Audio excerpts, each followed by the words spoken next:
И продолжуваме таму каде што застанавме. Повторно фокус ни е најмладата публика или децата, но овој пат од аспект на уметност или поконкретно како театарот го доживуваат. Можеби не сите деца имаат можност да се во главниот град, да посетат театар, да следат детска представа, но затоа е тука театарот Хит кој ова лето, како и многу пати досега, има караван, долши попреку низ цела држава и така на отворено бројни дечиња од различна возраст ќе може да ја почувствуваат театарската магија. Колку во дигиталната ера токму оваа уметност има место и како реагираат најмалите е тема на разговор во продолжение.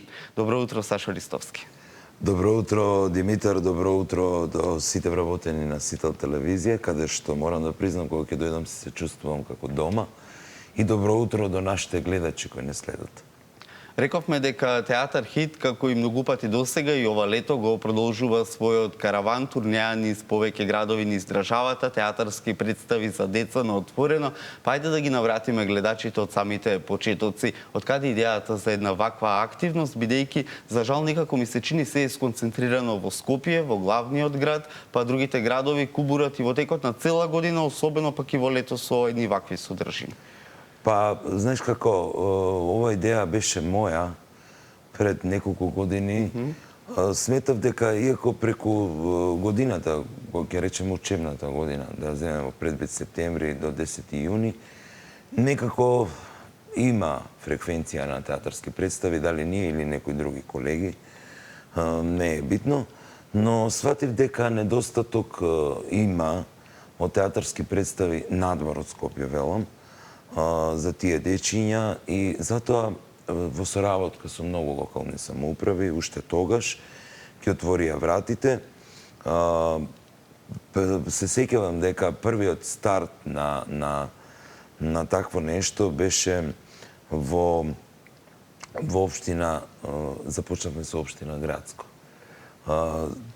Тамошниот градоначалник, потоа во соработка со Кирил Пецаков од Охрид, каде што сето таа идеја прерасна ете како нивна манифестација културата расте со децата.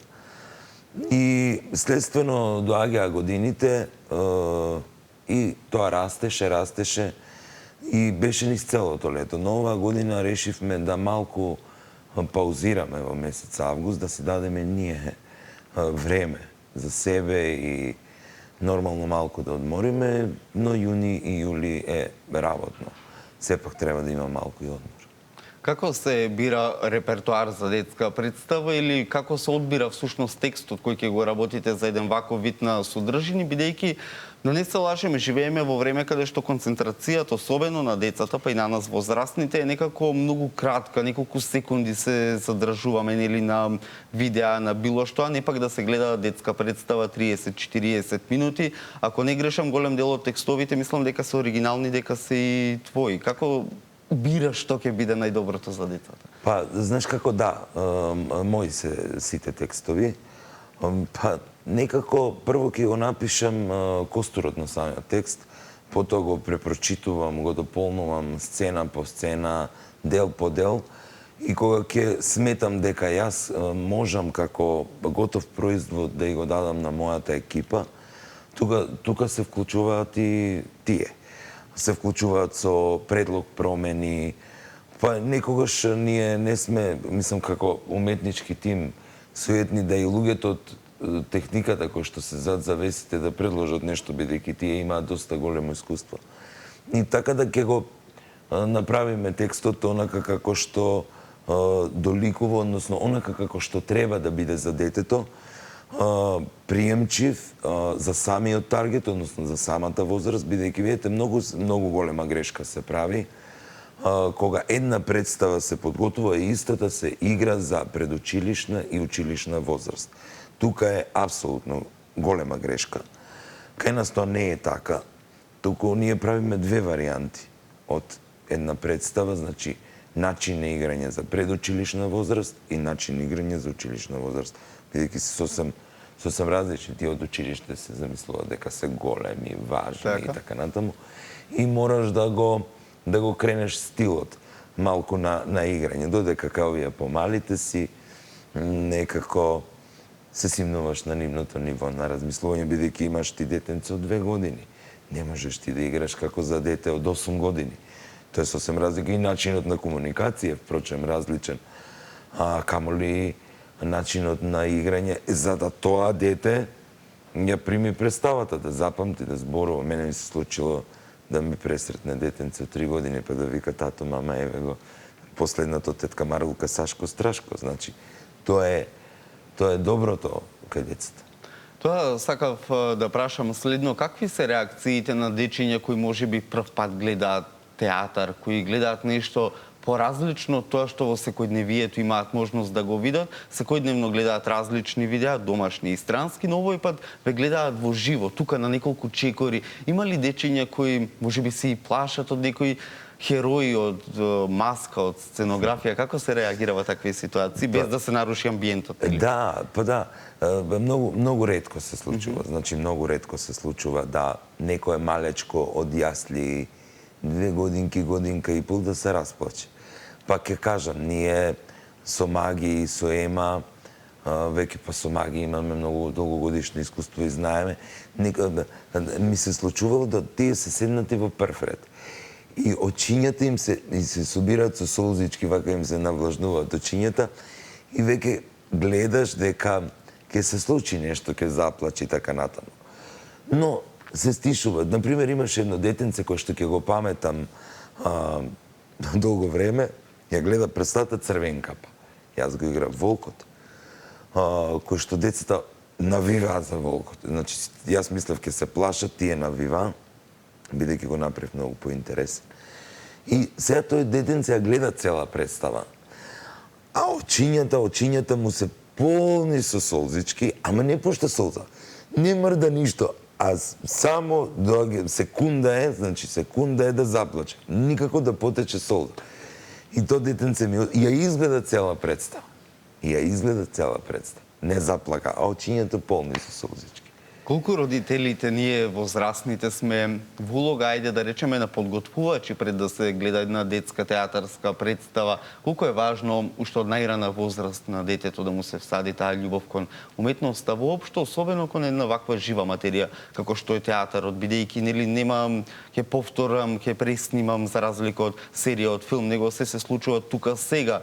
Возрастните можеби некогаш од култура некои работи ќе ги премолчат, но дечињата верувам дека реагираат тука и сега, ако им е интересно ќе гледаат, ако не им е интересно исто ќе реагираат. Така е, во право си, кај возрастната публика е малку поинаку. Јас сум навикнат кај децата повеќе, нели? Кај нив нема добро беше, супер беше, а всушност да не е сето тоа добро. Децата си се, ако јас велам, мојот професор велеше, ако знаете да играте за деца, ако детето ве прифати, ќе ве прифати секоја публика. Сега што е проблемот? Мислам дека многу повеќе треба да се носат децата на театарски представи, на концерти за деца, па и изложби, јас што би ја нарекол и ти што рече живата уметност. Времето 21. век си го стори своето. Дигитализација, па не знам TikTok, па не знам што, па не знам гледање тие YouTube и така натаму. Но не е тоа исто. Бидејќи детето се внесува во целост. Не дека гледајќи тоа не е, но тука се 150-200 дечиња па заедно реагираат. Значи, пак е, морам да кажам, и едукација за театарот, но и социализација. Значи, ние имаме многу, не сакам да се навредат некои родители, но едноставно, ради системот на живење, начинот на живење, сето тоа кој ќе земеме во предвид, децата ни се асоцијални станат. Зошто? Заради тоа што најлесниот начин да го смириме е тупни му телефон и завршено прекаснато. И тука немаме што. А додека кога се во театар се заедно, па ми може и ќе се удрат, па може и ќе се закачнат меѓусебно, сепак тоа е дел од нивниот раст и развој. А што се однесува од представите, тие многу ќе научат. Се учат многу работи. И гледам сега, ме чуди еден момент, еден феномен. Многу повеќе се реагира на на негативните ситуации. За жал, секогаш ми се чини така или сега е ептен израз? Не, сега е многу позголемено. Не е од она време, ќе го кажам, нашето време, се реагирало и тогаш не велам не. Но на тие моменти многу повеќе ми реагираат, многу повеќе ми ги прифаќаат таквите ликови, каде што има доза на агресија. Мислам, ние немаме такво нешто во представите, но сепак имаш имаме негативен лик, да. И некако не знам зошто. Не ми е јасно зошто. Но па добро е што кај нас па на крајот на приказната се кажува дека токму тоа не треба да биде така. Добро е што учествуваат пак сега па на крајот ќе увидат и самите дека навистина не е тоа добро за кое што навивале или на кое што се радувале. Гледаме различни фотографии, различен времеплов, те гледаме во различни улоги, сите костими морам да признам уште како дете кога ги Ова е во Велес. Гледав дел од представите. Секогаш се фасцинирав на тие костими, на тие светкави бои, нам толку едноставно направени, а толку многу се вклопуваат во целата таа приказна која се раскажува. Кој е главен виновник за тоа како ќе изгледа еден костим, барем во конкретни ситуации, представите кои ги работиш Театар Хит? Па Театар Хит што ги работи обично сценографијата одлучуваме заедно. Генерално секој дава своји предлози и ако во концептот, во самата приказна мене ми влегува тој предлог, јас го прифаќам и ја правиме.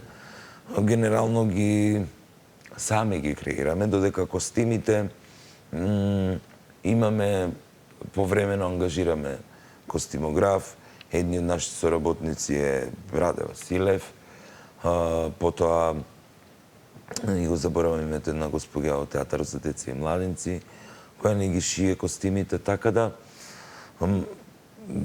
види, не секогаш излегува по мојата визија. Но кога ќе го видам како едно цело, како еден концепт, една слагалица, што би рекол јас, изгледа добро. Некогаш веламе зошто е ова вака, па публиката го прима, така да тука само да биде во мозаикот на самата приказна, да не одвојува ништо. Така да, ние многу внимаваме, за разлика што гледам некои работи кои ми личат, а не треба да биде така и треба многу да се внимава. И сето она што е како патувачки театар, да не наликува на она народски кажано тезга, него да биде навистина театар, ми изгледа колку да ставиме нешто на сцената, тоа не е дозволиво за мене. Сепак треба да внимаваме на квалитетот и на визуелниот момент, на драматуршкиот, на актерскиот, комплетно како да е национално установа. Така и сега сигурно некој се прашува дали во моето место ќе дојдат, каква представа ќе играат, кој е датумот, дали ќе бидам таму, бидејќи е отворено. Предпоставуваме, карта не се наплаќа, но може би се наплаќа. Па ајде, која е агендата, каде е следно да патувате, со каква представа настапувате ова лето? Следно имаме две. Значи, тоа е хит комедијата Тетка Марулка и приказните на Далматинко во петок, значи 24 јули, сме во Охрид. Театар Хит е во склоп на програмата која што ја распишува како јавен повик Општина Охрид и Оделението за култура и градоначалникот Пецаков. Неколку изведби на представи во текот на годината. Значи во Охрид 24. 25 сме на Вевчанско културно лето, каде што ја играме приказните на Далматинко. Сепак јас гледам да биде, иако е блиску сето тоа, значи да можат да бидат две различни изведби тој викенд. И на 30 заокружуваме Велешко лето под покровителство на Општина Велес и градоначалникот Колев. Така да ќе завршиме на 30, ќе се одмориме и некаде од средината на септември доаѓа нова премиера. Доаѓаат до крајот на годината уште 3 премиери. Едната е Театар Хит значи нашата. И едната е со културно-информативниот центар, тоа е за поголемите, за основците од 6 до 9, тоа е веќе во програма на јавната установа Културно-информативен центар Скопје, финансирано од град Скопје. И на крајот на годината премиерно новогодишна представа за деца. Ние не ги повторуваме представите. Да речеме, ова година си играла таа, па по година и пол ќе играме пак. Не. Мислам дека треба да им нудиме нови хитови на децата и да уживаат. Во што се наоѓа инспирација за едни вакви хит представи кои, ако едно детенце ја гледала пред, не знам, 10 години, верувам дека сигурно и после 10 години ќе се сеќава, можеби не на комплетната приказна, но на моменти, на сцени, на сето тоа ќе се сеќава, тргнувам од мое лично искуство. Како се бира точно што ќе биде приказнато? Па, што е мотив? Знаеш како? Обично разговараме, ние цела година разговараме, ние не правиме, да речеме, од денес за утре представи, ние веќе во мај месец изготвиме програмата која ќе биде од септември до наредното лето. И како тим разговараме, пак ќе ти кажам, разговараме, многу, јас следам детски представи кои што се правени надвор. Така да, сега некој ќе си помисли нешто друго. Не, него едноставно сакам да само една мала тема, значи дел да земам. Бидејќи некогаш ми се случува да им се намалат идеите, некогаш па не. Така е, нормално е, луѓе. Некогаш па не, но инспирацијата се токму тие деца. Јас кога, не знам дали имаше фотографии од Гевгелија, таква убава атмосфера, таква убава нивна енергија, значи едноставно те препородуваат. И јас сега играм и размислувам, значи по карактерот на едно дете и едно девојче ми дојде идеја за цела сцена која што треба да биде сега во крај на септември премиера. Значи, тие ми ја даваат инспирацијата најмногу, тие ни ја даваат и мотивот за работа, како да ти кажам. Но има многу, треба се чита детската литература, тоа и го правиме, така да мислам дека бројките, публиката, педагозите кажуваат за успесите. Јас не би било во ред да говорам, но самата публика, полните, тоа видовте од минатата година од Велес, полна амфитеатар, говорат за резултатот наш.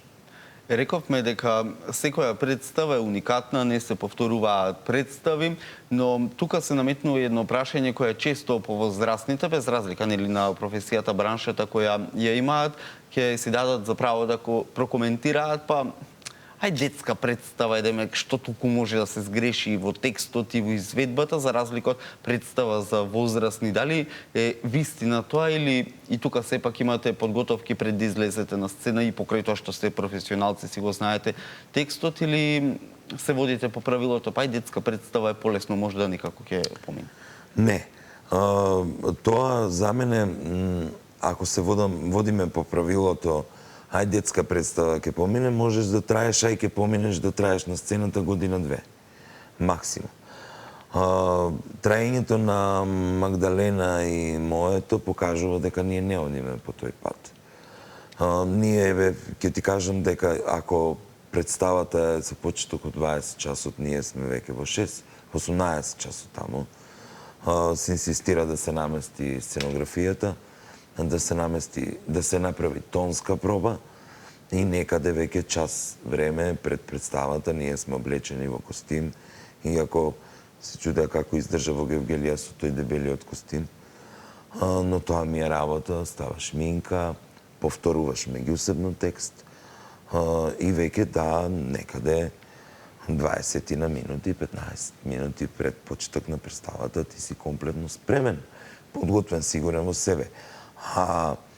Колку да помине, мислам дека не е коректно кон публиката, не е коректно кон тие кои едноставно не плаќаат за тоа и не е коректно кон децата воопшто. Но за жал многу има колку да помине. Така, сум бил сведок на такви ситуации, но тие ќе ги оставиме во друга ситуација да ги мислам, не треба ни да ги коментираме, да го трошиме времето. Така е, бидејќи телевизиското време повторно ќе речам кога имаме вака одличен муавет, одлични соговорници, многу брзо ни лета, па ајде во неколку збора дали повторно снимање на македонски народни приказни во тандем со Маги се разбира е следно на репертоарот или некои други ТВ проекти се работат? Па еве, јас сакам да најавам по повод 35 години независност на нашата преубава земја Македонија. Премиерно ќе биде пуштена приказката која снимивме во наша продукција, а таа се вика Аманет. Приказна која говори за вистините случка, сценариото е мое, режијата е моја, а продукцијата е на Дарио Јанковиќ, значи ја користам приликата да го најавам, премиерно, да ја најавам епизодата премиерно и мислам дека особено нашите млади кои што се во диаспората, а и родителите и роднините кои што се овде, ќе ги погоди многу, бидејќи мене искрено ме допре ова сценарио, ова приказна и кога ја гледав како готов материјал, многу ми велеа пушти ја, јас ја чував. Можам да кажам, може 2,5 години ја чував како готов производ и сакав момент и еве утрово ниту соработниците, ниту продуцентскиот тим не знае, пошто јас сум главниот продуцент, јас ја објавувам веста дека токму на 8 септември ќе биде пуштена односно премиерно ќе може да ја гледате. Благодарам, едва чекам да дојде тој датум и да можеме сите да уживаме во уште една македонска квалитетна приказна која и тоа како ќе остане за следните поколенија. Секако. Благодарам, Сашо, се гледаме во некоја следна прилика. Ви посакувам успешно лето, тоа што сте го почнали да го довршите па од септември со нови проекти и секако нови гостувања. Ви благодарам за поканата и ви благодарам што будно ги следите да ја следите работата на Театар Хит. Ви посакувам да се одморите, бидејќи нас ни треба одмор и со нови сили да се видиме од септември.